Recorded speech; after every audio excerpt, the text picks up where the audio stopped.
This is the single worst thing you could possibly do if you're trying to lose weight and keep it off. A lot of people are gonna be real mad about this.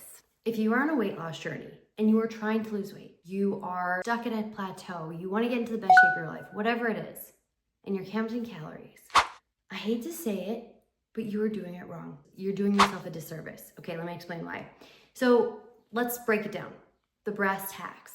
Will counting calories or being in a calorie deficit help you lose weight?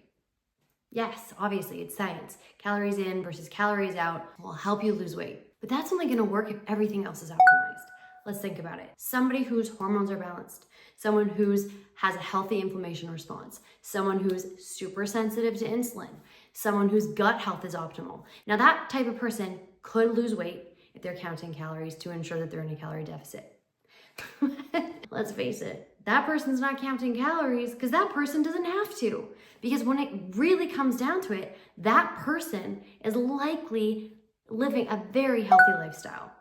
The person who's counting calories probably has a lot to learn about nutrition, probably has a lot of trauma in their past that they need to work through, and probably doesn't think about all the other factors that come into play when you're working towards optimizing your overall health and well-being. So that's why I'm wholeheartedly against calorie counting. Come at me if you don't like it, say your piece, we'll chat. We don't always have to agree, but hear me out. One of the most important things you can do for your overall health and well-being is improve your gut health. You want to be making sure that you're getting the right amount of protein, the right amount of fiber, and eating the rainbow. You want to have all of those micronutrients in your diet to help populate your gut, to help balance your hormones, to help with blood sugar, to help with your insulin sensitivity, all of the things. So if you're only counting calories, let's play this out. Let's tell this story. This person, let's call her Jane. She wants to lose 60 pounds. So she starts counting calories.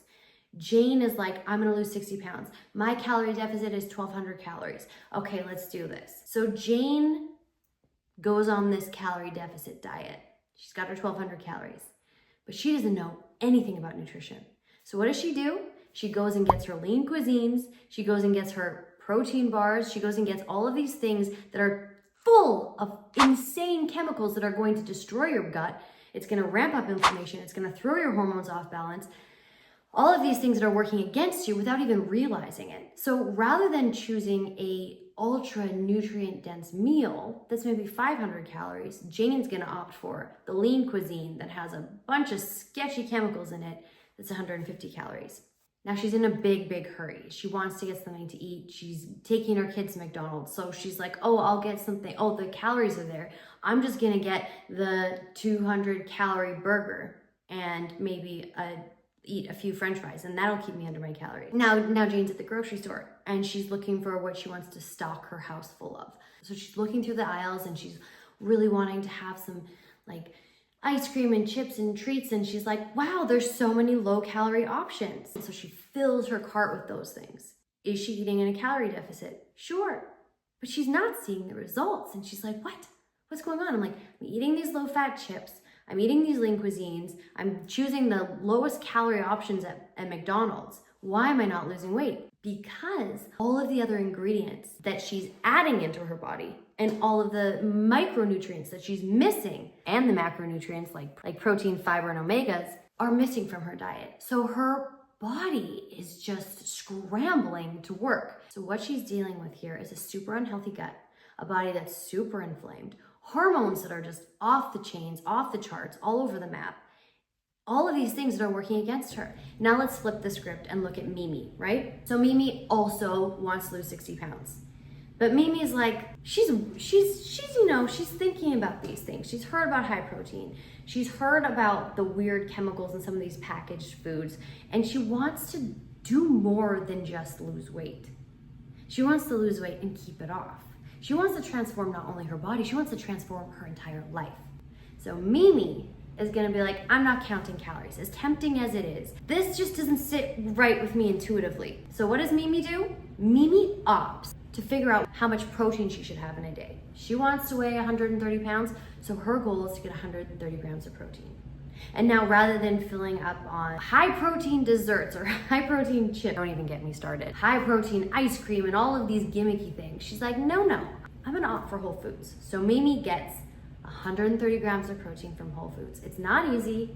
And she's like, I'm feeling really full. So she looks at what she's eating. She's like, okay, I've got a lot of filler food in here. I've got a lot of things that I don't necessarily need. So she cuts back on the simple carbohydrates and she adds in more protein while maintaining at least 25 grams of fiber. So she's really optimizing her protein and fiber and making sure she's getting omegas and antioxidants and all of the other micronutrients she needs to really get her body into optimal health. Not only that, she's thinking about her stress levels. She's using breath work to help manage that. She's really thinking about her sleep and doing everything she can to get the best quality sleep she possibly can. So suddenly, her ghrelin and her leptin and her cortisol are all balanced. So she's feeling more satisfied from the food she's eating. She has way less cravings and her body's not holding on to belly fat anymore. So Mimi is eating who knows how many calories a day, but she's losing weight and she's losing fat. Whereas Jane, on the other hand, is in a serious calorie deficit and she's just gaining fat around her belly and not able to budge the scale. So what this really comes down to is your relationship with food. If you're on a weight loss journey and you want to lose weight, my recommendation would be to stop counting calories. Stop trying to find the quick fix, as tempting as it seems. And let me just say something. I'm coming from a place of having done all of these things. I counted calories from the time I was 9 until I was 29. I was on every diet. I was on fat blockers. I did every detox. I took laxatives. I did all of the things to try to be skinny because that was my goal. I didn't care about my health. I didn't care about any of those things. And I was constantly battling with myself. I was constantly inflamed. I was always stressed and I always had extra belly fat and I couldn't figure out why. So rather than finding the quick fix, let's focus on repairing our relationship with food. And while we're doing that, let's take the more sustainable, strategic approach to weight loss and start working towards changing our habits. I'm a huge proponent of doing things incrementally, adding little things into your life rather than trying to revamp everything all at once, trying to do like 100 things all at once because it won't stick. You're gonna feel like you started something and then you're gonna fall off and feel like you fell off some kind of wagon. But guys, there's no wagon here. This is your life, right? This is how you are going to lose weight and keep it off. This is your life. This is your journey. This is your weight loss journey. This is not some kind of like party bus that you're just gonna get drunk and fall off of. I don't know why I use that analogy. When you work on changing your habits, you start with implementing new healthy habits. Like day 1, you start drinking a liter of water first thing in the morning. Day 2, maybe you go for a 20-minute walk. And day 3, maybe you start setting an intention. Something that is gonna help be your anchor for the day. Something that's gonna kind of be your like lighthouse. That is the thing that's going to start anchoring you. Take that for a week. Then the next week, add in something else. Start ramping up your protein. Start aiming for 30 grams of protein at each meal. Then start getting to the point where you're gonna hit 130, 150, 170, whatever your protein goals are in a day.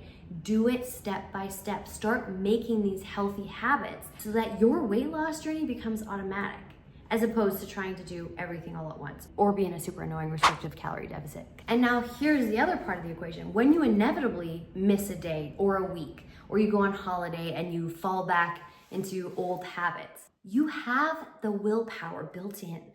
You have the confidence in yourself that you've built over creating these healthy habits to get back into it when you get home. You trust yourself, and building that trust within yourself is invaluable. That trust within yourself is gonna get you way further than any calorie deficit could ever dream of getting you. Okay, now before we go, let me tell you this one story to really nail this point home. Let's look at Jane and Mimi again. Jane signs up for this weight loss program. She's just like, she's gonna do it. You know, doesn't matter what the price is, she's gonna do this weight loss program. And she gets this whole thing she has to do. She has to eat like 800 calories a day. She has to work out every day. She has to do sprints. She has to be hours in the gym. She's gonna do it. So she does it. And it's promising her she's gonna lose a lot of weight in a short period of time. So she does it. And you know what? Jane wants this so bad that she sticks to it. And you know what? She loses a ton of weight. And she's so pumped about it. But then life happens. She loses her job. She gets in a fight with her husband. She gets an offender bender, and stress hits. So now she's got high cortisol. She is not sleeping. She is stressed out. And all of that progress that she made in those 2 weeks, that goes out the window. She can't live in this restriction when her life is this stressful. She needs to come back to baseline and try to just make it through this. So 30 days later, hasn't only gained the weight back that she lost, but she's gained an extra 20 pounds from all the stress. Now she's looking like, what am I gonna do? I did that thing. It was so hard. I don't want to do it again. I got to find something else. So she's looking for the next quick fix. Now let's look at Mimi. Mimi is in the same situation. Mimi really, really wants to lose weight. She's ready to do whatever it takes. Now she finds a way of losing weight in the most healthy, sustainable way. But it's not going to be fast. It's not going to be easy. But it's also not super restrictive. So what she does is she starts working on changing her habits. She starts eating high protein. She walks every day. She lifts weights 3-4 days a week. She prioritizes her sleep. She manages her stress. She implements all these ultra healthy habits into her life that truly become habits. And over a 60-day period, she's lost that weight and more. And it doesn't even feel like she tried. But then just like Jane, life happens. She needs to take a beat. But even in that beat, those healthy habits that she created, they stick. They become the thing that keep her sane through all of this. While she weathers the storm, she's using these little habits. Not all of them, because she is human, but many of them are the things that keep her going, that keep her feeling whole. So 30 days later, she hasn't gained any weight back. She's lost even more weight, and her mindset is clear, and she feels better than she did before life happened, because she found that through all of the things she learned, she didn't just lose weight. She didn't just gain healthy habits. She gained resilience. She proved to herself that she has tenacity, willpower, courage, and strength to face whatever life throws at her, to stand her ground, stand in her power, and continue to grow and evolve and become the best version of her. Look at it that way. Which path would you choose? Being restrictive, counting calories, trying really hard, always in a battle to lose weight, or work to transform your relationship with food and your body by cultivating healthy habits in a slow, incremental way.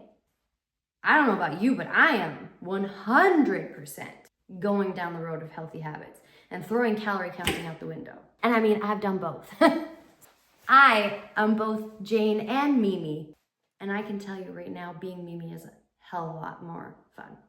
Now, if you're like, well, where do I even start? Like, I don't know how to create healthy habits. I really want to, but I don't know all the things. Don't worry, I got you. I have a 30-day weight loss challenge that you can sign up for. You'll get a daily email every day. You can even go onto TikTok. I have videos on TikTok of that as well. Sign up for the challenge and learn these healthy habits to implement into your life day by day, week by week. And before you know it, your weight loss is automated. And it's free. You can do it at your own pace, and then message me, comment here, send me an email, whatever you need. I will be your support person to help you through this. So if you want to join the weight loss challenge, comment challenge below. I'll send you the link to sign up, or you can find the link in the description of this video right here. Okay, so what did we learn today? We don't want to count calories. We want to stick to our healthy habits. Don't forget to like and subscribe. Let me know your thoughts on this video. Do you agree or disagree? I would love to chat about it. If you disagree, let's get into it. This is the platform to chat about it, right? So let me know. Thanks so much for watching, and I will see you next week. Mwah!